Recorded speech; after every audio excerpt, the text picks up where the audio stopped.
आज सोलापूर जिल्ह्याची डीपीडीसीची बैठक झाली।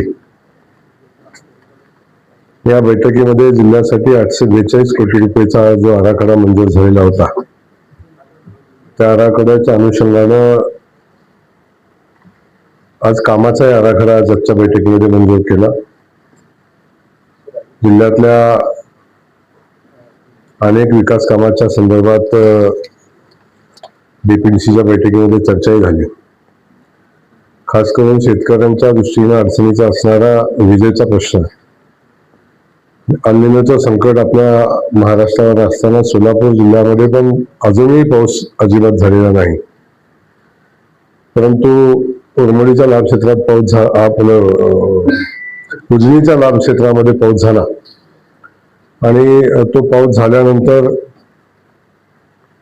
थोडासा दिलासा आज आपल्याला मिळालेला आहे। त्या अनुषंगानं शेतकरी बांधवांच्या वीज जे 2 तास आपण आतापर्यंत देत होतो नदीकाठच्या शेतकऱ्यांना, ते आता 5 तास देण्याचा निर्णय आपण घेतलेला आहे आणि शेतकऱ्यांना 5 तास वीज निर्माण मिळेल। शेतकऱ्यांच्या कर्जमाफीच्या दृष्टिकोनातूनही चर्चा झाली, तेव्हा काल माननीय मुख्यमंत्री महोदयांना मी मनापासून धन्यवाद देईन की शेतकरी कर्जमाफीतल्या काय त्रुटी छोट्या मोठ्या होत्या त्या सगळ्या त्रुटी आता दूर झाल्या आणि सरकारी पक्षासोबत विरोधी पक्षाच्या सगळ्या सदस्यांनी त्याबद्दल समाधान व्यक्त केलं। माननीय मुख्यमंत्री महोदयांना मी मनापासून धन्यवाद देईन की अधिकच्या जवळजवळ 2 लाख शेतकऱ्यांना त्या कर्जमाफीचा लाभ होईल आणि महाराष्ट्रातल्या शेतकरी बांधवांना दिलासा मिळेल अशा पद्धतीचा निर्णय झाला। त्याच्यावरही चर्चा झाली। आपल्या सगळ्यांच्या उपस्थितीमध्ये जिल्ह्यातल्या प्रत्येक विकास कामाच्या बाबतीत चर्चा होत असताना खास करून मला मनापासून माननीय मुख्यमंत्री महोदय आदरणीय बावनकुळे साहेब यांना मनापासून धन्यवाद द्यायचे आणि खास करून देवेंद्र कोटेजींच्या पाठपुराव्याचे मनापासून या ठिकाणी कौतुक मला करायचे की सोलापूर शहराचा जो B2चा विषय होता, गेल्या पिढ्यानपिढ्याचा प्रश्न आहे, 100 वर्षाच्या अगोदरचा आहे का त्यानंतरचा आहे, जो मला वाटते खूप दिवसापासूनचा विषय आहे।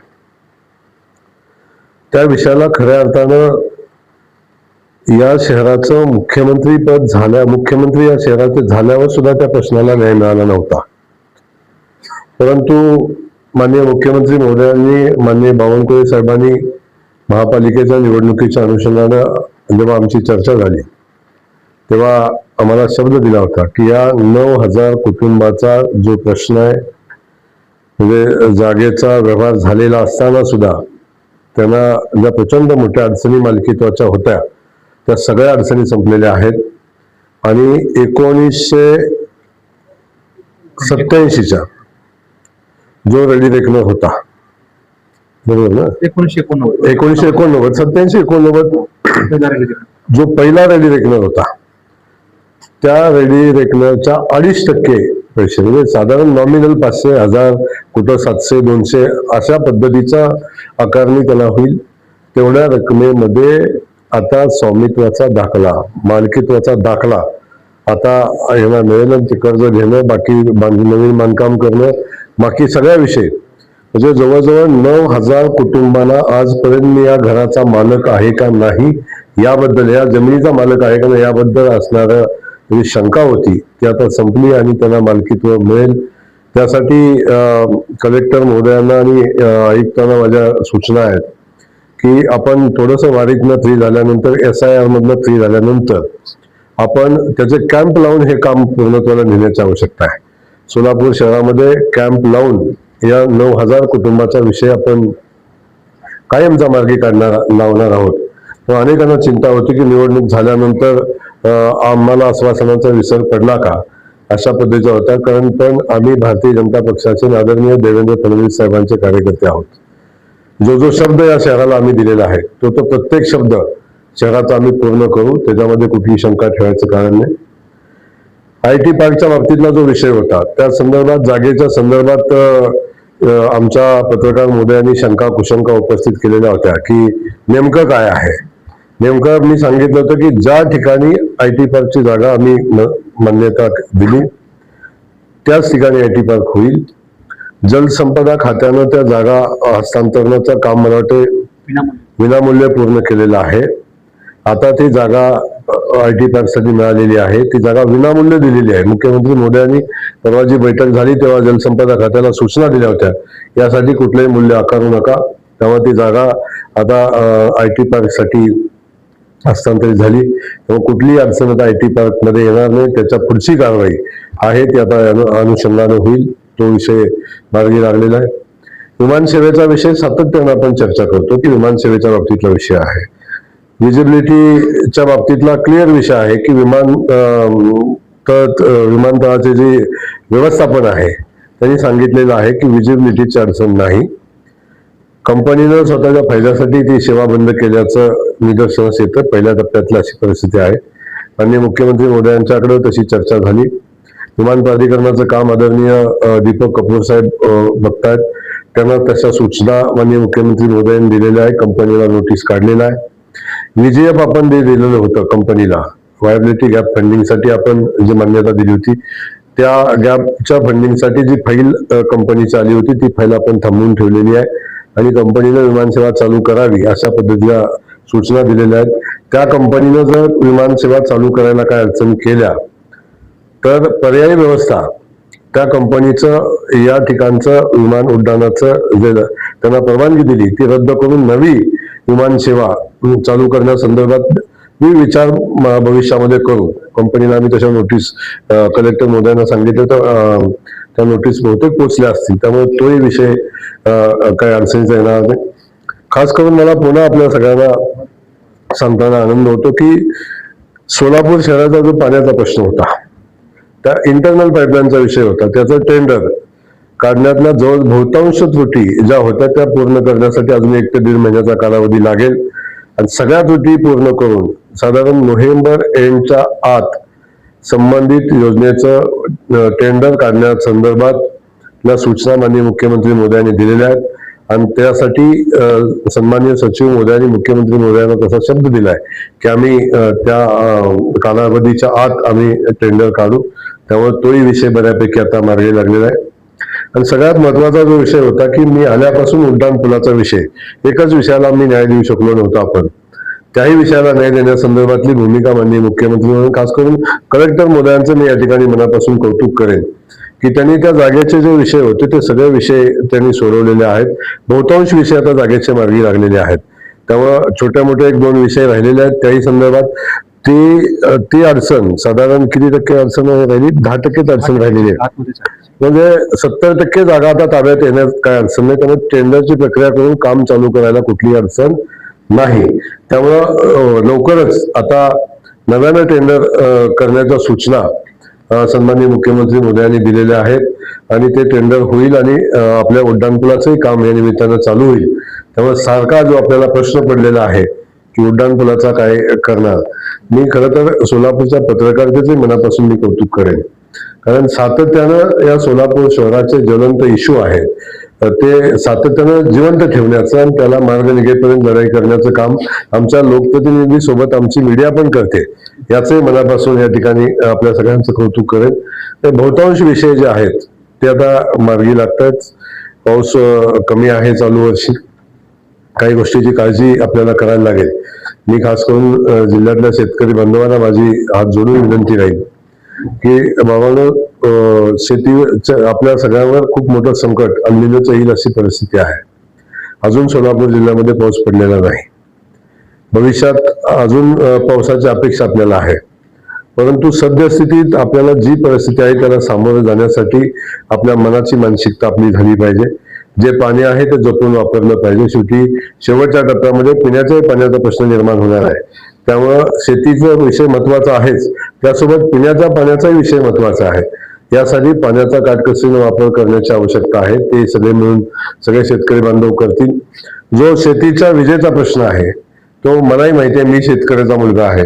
तर शेतकऱ्यांची अडचण मला माहिती आहे. हातातून आलेलं पीक जेव्हा अडचणीत येतो तेव्हा त्याला काय वेदना होत्यात या सगळ्या शेतकरी बांधवांची मी क्षमा मागेन, परंतु परिस्थिती आणि वस्तुस्थिती आपण समजून घेतली पाहिजे. ती समजून घेतील अशा पद्धतीच्या भावना या निमित्ताने व्यक्त करतो आणि त्यांना विनंती करतो की आता 2 तासाची वीज आम्ही 5 तास करण्याच्या सूचना आजच दिलेल्या आहेत. उद्यापासून 5 तास किंवा आजपासूनच 5 तास वीज मिळेल. जर आणखीन पाऊस पडला तर मग रेग्युलर रुटीन आपल्याला वीज द्यायला अडचण येणार नाही. याही संदर्भात आपण कारवाई करू. त्यामुळे बहुतांश जे आपले विषय आहेत या अनुषंगाने आपण विषयाला न्याय देण्याचा प्रयत्न केलेला आहे.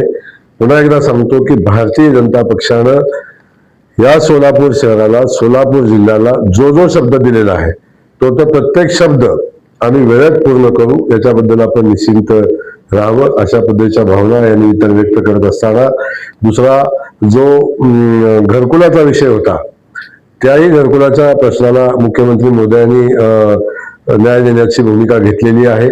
तशा सूचना सन्माननीय सचिव महोदयांना दिलेल्या आहेत आणि SRAच्या धर्तीवर या शहरातल्या झोपडपट्टीचं पुनर्वसन कसं करता येईल याही संदर्भातल्या सूचना दिलेल्या आहेत. त्यामुळे मला वाटतं तो विषय लवकरच आता मार्गी लागेल आणि या शहरातले जवळजवळ सगळे विषय संपतील. पुन्हा एकदा आपल्या सगळ्यांचं मनापासून धन्यवाद. आणि जिल्हा नियोजनानं जे विषय आज मंजूर केलेले आहेत त्या अनुषंगानं मला सांगायला आनंद दुसरा होतो की जिल्ह्यातला राज्यातला पहिला जिल्हा आहे की ज्याच्या मान्यता 100% आहेत, ज्याचे वर्क ऑर्डर 100% आहे, ज्याचा खर्च 100% आहे. अशी आमची जिल्हा नियोजन कमिटीनं खूप सर्वोत्तम काम केलेलं आहे. त्यामुळे कलेक्टर आणि त्यांच्यासोबत त्यांचे सगळे सहकारी, खास करून माझे ऑफिसचं काम बघणारे आदरणीय घुलेजी, या सगळ्यांचं मी या निमित्तानं मी मनापासून कौतुक करेन की खूप चांगलं काम या जिल्हा प्लॅनिंग कमिटीने केलेलं आहे. याचंही कौतुक या निमित्तानं करेन. मोहिते पाटलांचं नाव असलेला एक ऑडिओ क्लिप व्हायरल होतोय, ज्यामध्ये जे आहे ते एका अभियंत्याला जीवे मारण्याची धमकी दिली, तुझा हातपाय तोडण्याचा दावा केलेला ऑडिओ क्लिप मध्ये. आणि राम सतपुते असं म्हणतात की व्हिडिओच्या समोर जे आहे त्या अधिकाऱ्याला मारहाण झालेली आहे. नाही, तो विषय खूप गंभीर आहे. त्या अधिकाऱ्याला मारहाण झालेली आहे, दार लावून त्याला मारहाण केलेली आहे. त्याला जी धमकी दिलेली आहे ती आपण सगळ्यांनी बघितलेली आहे, आपण ऐकलेली आहे. मी पोलिसांना सूचना दिलेल्या आहेत की संबंधित याच्यामध्ये जो दोषी आहे त्याच्यावर FIR दाखल करण्याच्या पोलिसांनी कारवाई करण्याच्या सूचना दिलेल्या आहेत आणि पोलीस कारवाई करतील. या जिल्ह्यामध्ये कुणाची दादागिरी खपवून घेतली जाणार नाही. अधिकाऱ्यांनी काम केलं पाहिजे, अधिकाऱ्यांना कामापासून पळता येणार नाही, परंतु काम करत असताना अधिकाऱ्यांच्यावर दगडशाही किंवा गुंडगिरी करून कोण काम करायचा प्रयत्न करत असेल तर अशी कुठली गुंडगिरी या जिल्ह्यामध्ये चालू दिली जाणार नाही. तुम्ही बैठकीमध्ये असं सांगितलं की आदिल नदी असेल किंवा नाले असेल या परिसरामध्ये जे ऑलरेडी लेआउट मंजूर झाले किंवा बांधकाम झाले, तर तुम्ही बांधकाम करणार असेल तर आयुक्त असेल किंवा संबंधित अधिकारी पुढे लागलं जाणार. शहरातल्या नाल्यांचा गंभीर प्रश्न आहे. नाही, आपण दोन्ही बाजूला आपण चर्चा करत असतो. आम्ही आता परवानगी तर तुम्ही म्हणणार का दिली याची चर्चा होईल, आणि नाही दिली तर मग लोकांची घरं का पाडताय, लोकांना का अडचणीत आणताय, लोकांना रस्त्यावर का आणताय याची चर्चा होईल. त्यामुळे एका प्रश्नाला 2 बाजू असतात. पण मी या ठिकाणी सांगेन, लेआउट मंजूर झाला असेल आणि तो नदीपात्रात असेल तो लेआउट रद्द करू. पण जे बांधकाम आहे, ज्यांनी घरं बांधलेली आहेत ते जर त्या लाईनमध्ये आलं तर मात्र त्या घराचं संरक्षण आपल्याला करावं लागेल. त्यासाठी नाला नदी हा विषय बाजूला ठेवून संबंधित नाला वेळ पडली तर आपण त्याची खोदाई करू, त्याच्यामधून खोलीकरण करू, त्यातून जो विसर्ग आहे तो त्याच्यातून त्याला जागा कशी मिळेल याची काळजी घेऊ आणि त्या ठिकाणी बांधकामांचं संरक्षण करण्याची जबाबदारी शेवटी या शहराचे नागरिक, आमदार म्हणून, प्रतिनिधी म्हणून, मी पालकमंत्री म्हणून आमची जबाबदारी आहे की जनतेच्या हिताचं रक्षण करणं, लोकांच्या प्रॉपर्टीचं रक्षण करणं. पण एक आहे, आता इथून पुढे मात्र कुणालाही तिथे परवानगी दिली जाणार नाही. तो इथून पुढचा कुठलाही लेआउट मंजूर करत असताना, बांधकाम मंजूर करत असताना महापालिकेनं त्या बाबतीत काळजी घेतली पाहिजे. कलेक्टर महोदयांनी त्याच्या संदर्भात काळजी घेतलेली पाहिजे. पुन्हा प्रश्न निर्माण करायचे आणि पुन्हा ते प्रश्न घेऊन छातीवर यायचं असं जे काम चालू आहे ते आता कधीतरी थांबलं पाहिजे. त्यामुळं प्राप्त परिस्थितीमध्ये कुणाच्याही घराला धक्का लागू दिला जाणार नाही. सगळ्या घरांचं रक्षण आपण करू. वेळ पडली तर नदीचं नाला नदी जे काय असेल त्याचं खोलीकरण करू आणि त्यातून पाण्याला वाट करून देऊ. दुपारी निवेदन दिलं तुम्हाला, आम्हाला वीज वेळेवर मिळत नाही आहे, 8 तास वीज मागणी केली आहे, 2 तासच मिळते आहे, तर आम्ही 28 गावं जी आहेत ना कर्नाटकात जाऊ, आम्हाला परवानगी देऊन तुम्हाला निवेदन दिलं. मला वाटतं हा राजकीय विषय आहे. शेतकरी बांधव कुठला असला तरी तो आमचा शेतकरी आहे. त्याच्या प्रश्नाची सोडवणूक आम्ही केलीच पाहिजे, आमची जबाबदारी आहे. त्या जबाबदारीतून सरकार कधीही मागे जाणार नाही. आणि मुख्यमंत्री मोदयांनी या सीमावर्ती भागाला न्याय देण्यासाठी जे काही करता येईल ते करायचा संकल्प केलाय आणि आजपर्यंत केलं पण आहे. आताही मी सांगतो शेतकरी बांधवांना की बिलकुल काळजी करू नका. जे जे त्या भागात करणं अपेक्षित आहे ते सगळं आपण करतोय. तिथल्या शेतकरी बांधवांना वीजही आपण देतोय. फक्त माझी विनंती अशी आहे की प्रत्येक वेळी शेवटी संकट आपण बघितलं पाहिजे. दुष्काळाचं संकट फक्त महाराष्ट्रावर आलं असं नाही, ते कर्नाटकवर ते देशावर आहे. अल्निनोचा इफेक्ट फक्त एकट्या सोलापूर जिल्ह्यावर आहे का सीमावर्ती भागात आहे का? तो सगळ्या ठिकाणी आहे. त्यामुळं आपण एक गोष्ट समजून घेतली पाहिजे की जी परिस्थिती निर्माण झालेली आहे नैसर्गिक आहे. अतिवृष्टी आली, आपण सगळ्यांनी बघितलं. अतिवृष्टीमध्ये महाराष्ट्रामध्ये आजपर्यंतच्या इतिहासात एका जिल्ह्याला 874 कोटी रुपये कधी मिळाले होते? कधी नव्हते मिळाले. प्रत्येक अतिवृष्टीनं बाधित लोकांना मदत दिली, त्याचंही कौतुक झालं पाहिजे. तेव्हा चांगलं काम करत असताना शेवटी एका दुसरी चूक होत असते. शेवटी माणूस म्हणून काम करताना चुका होत असतात. माझी सीमावर्ती भागातल्या शेतकरी बांधवांना माझी विनंती आहे की आपण प्रत्येक वेळी अशा गोष्टी करणं बरोबर नाही. आपल्या ज्या अडचणी आहेत त्या अडचणीला न्याय द्यायची भूमिका आम्ही घेऊ. त्यांच्या सीमावर्ती भागातल्या विजेचा प्रश्न आहे, त्याही भागाला विजेच्या प्रश्नाला आजच सांगितलं की 5 तास आम्ही वीज देतोय, त्याच्यामध्ये कुठली अडचण येणार नाही. त्यांच्या आणखीन काय प्रश्न असतील तर त्या प्रश्नाला आपण न्याय देऊ. त्याचबरोबर ते असं म्हणतायत की कर्नाटकमध्ये जे आहे ते 15 ते 16 तास जे आहे ते तिथलं पाणी उपसलं जाते, मोठ्या प्रमाणात पाणी उपसा सुरू आहे. त्या संदर्भात काय कर्नाटक राज्याशी किंवा तिथल्या प्रशासनाशी काय संपर्क करणार? त्यांच्याशी संपर्क केलेला आहे. शेवटी एक लक्षात घ्या, आता तुम्ही 2 शेतकरी आहे, तुम्हाला सांगितलं तू उचलू नको तर तुम्ही थांबताय का? हा तर राज्याचा विषय आहे, शेतकऱ्यांचा विषय आहे. त्यामुळं देशातला प्रत्येक शेतकरी आपला असताना शेवटी जिल्ह्यातल्या शेतकऱ्याच्या हिताचं रक्षण केलं पाहिजे, आपली जबाबदारी आहे. त्या जबाबदारीत आपण बाजूला न जाता कलेक्टर महोदयांनी तिथल्या कलेक्टरशी चर्चा केलेली आहे. त्यांनाही वीज नियंत्रित ठेवण्याच्या सूचना त्यांनाही दिलेल्या आहेत. त्यामुळं शेवटी आलेलं पाणी जे आहे ते पाणी जर कर्नाटकच्या बाउंड्रीत येत नसतं तर मग हा विषय उत्पन्न झाला नसता. पण शेवटी कर्नाटकचा निर्णय घ्यायची जबाबदारी कर्नाटकची आहे. या गोष्टी आपणही समजून घेतल्या पाहिजेत. त्या प्रत्येक वेळी सीमावर्ती भागाच्या बाबतीतला विषय आपण सांगतात. शेवटी त्या भागात लाईट कनेक्शन कमी, वीज कमी करावी का नाही करावी, विजेचं कनेक्शन थांबवावं का नाही थांबवावं, हा कर्नाटक सरकारचा विषय आहे. परंतु कर्नाटकच्या त्या भागातल्या कलेक्टरशी आपल्या कलेक्टरांची चर्चा झालेली आहे आणि आपण संपर्कात आहे.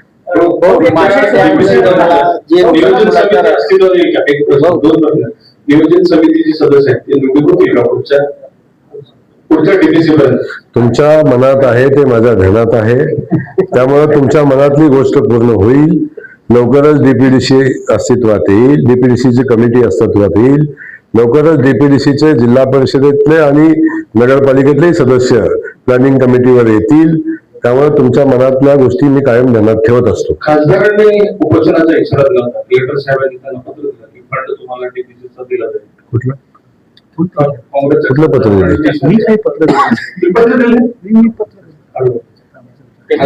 उपोषणाचा इशारा दिला होता. आता तुम्ही बैठकीला होता, तुम्ही बैठकीत होता.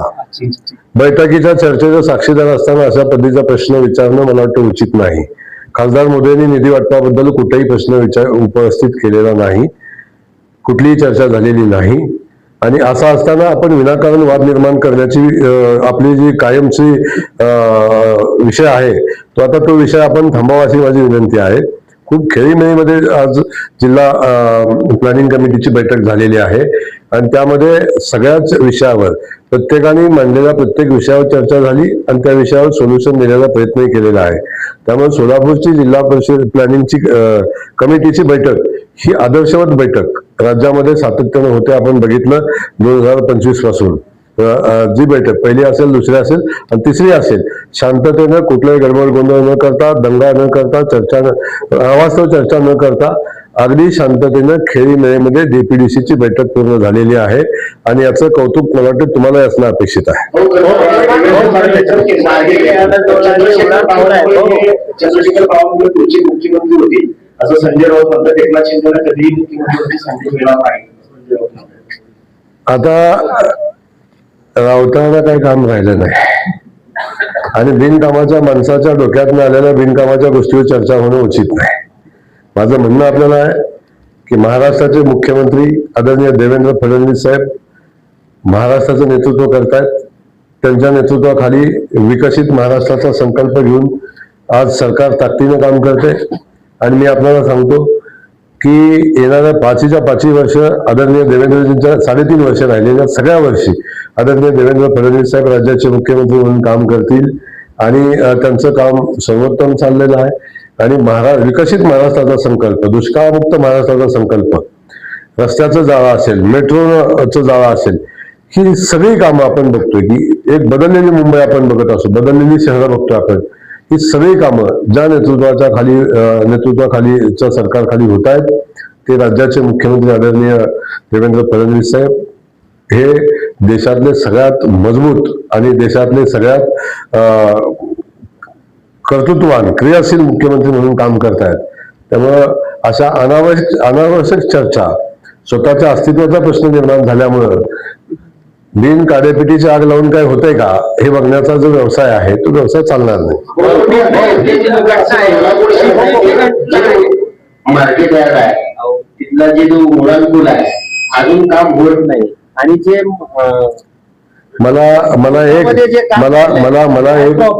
मला एक समजलं नाही पत्रकार बांधवांचं एक समजलं नाही.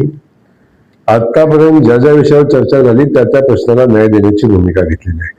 कधीतरी झालेल्या कामाबद्दल समाधान व्यक्त करून प्रेस कॉन्फरन्स संपली पाहिजे अशी माझी विनंती आहे. त्यामुळं तुम्ही जो विषय सांगितलेला आहे त्याचं तपासून बघू आणि काय अडचणी आहेत त्याच्यावर मार्ग